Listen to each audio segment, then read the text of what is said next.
Assalamualaikum warahmatullahi wabarakatuh.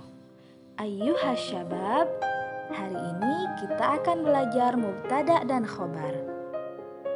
Apa itu mubtada dan khobar? Mubtada adalah isim yang diterangkan letaknya di awal kalimat. Sedangkan khobar adalah isim yang menerangkan mubtada tersebut sehingga maknanya menjadi sempurna dan terletak setelah mubtada. Seperti contoh berikut, asy-syajaratu kabiratun. Asy-syajaratu sebagai mubtada, kabiratun sebagai khobar, yang artinya pohon itu besar.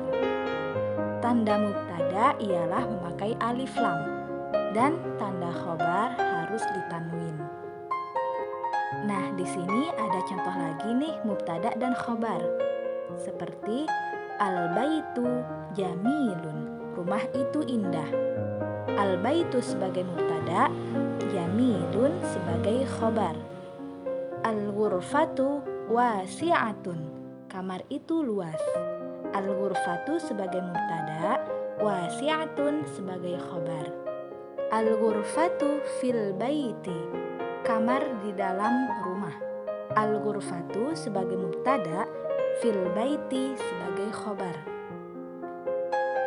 Al-mi'dadatu fi ghurfatil istiqbal, meja di ruang tamu.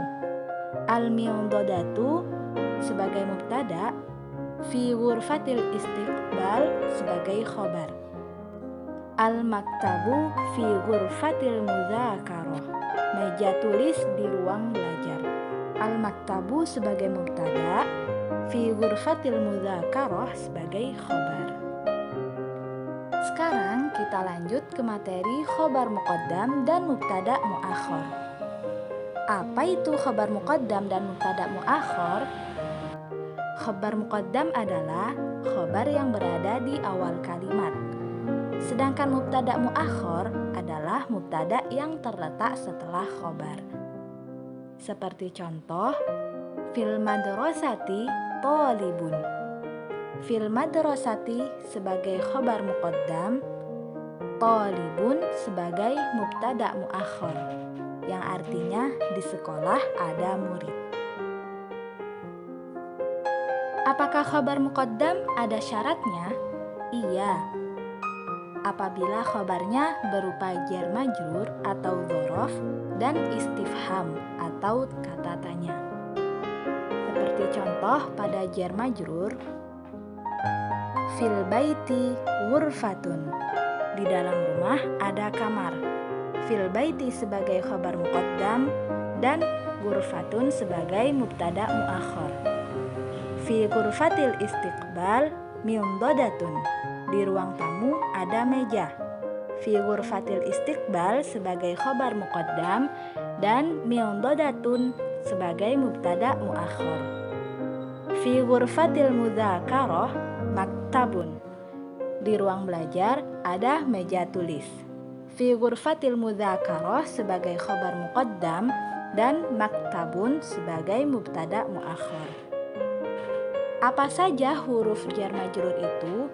Yaitu min, ila, an, ala, fi, rubba, bi, ka, li, ta, atau huruf qasam. Kemudian kita lanjut ke dzaraf. Seperti contoh, amamal madrasati ra'isul madrasati. Di depan sekolah ada kepala sekolah. Amamal madrasati sebagai khobar muqaddam, ra'isul madrasah sebagai mubtada muakhar. Apa saja sih huruf dzaraf itu? Yaitu amama, wara'a, fauqa, tahta, janiba, baina, haula. Kemudian kita lanjut ke istifham atau kata tanya. Seperti contoh, ainal qalamu, di manakah pulpen itu?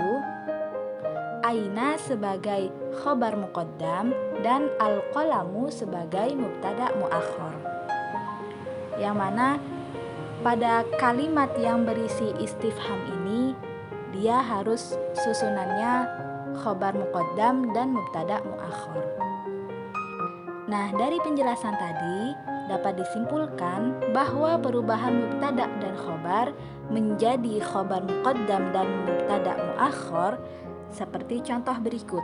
As-sariru fi ghurfatin naumi menjadi fi ghurfatin naumi sarirun, yang mana as-sariru itu sebagai mubtada, fi ghurfatin naum sebagai khobar, menjadi fi ghurfatin naum sebagai khobar muqaddam, sarirun sebagai mubtada muakhar.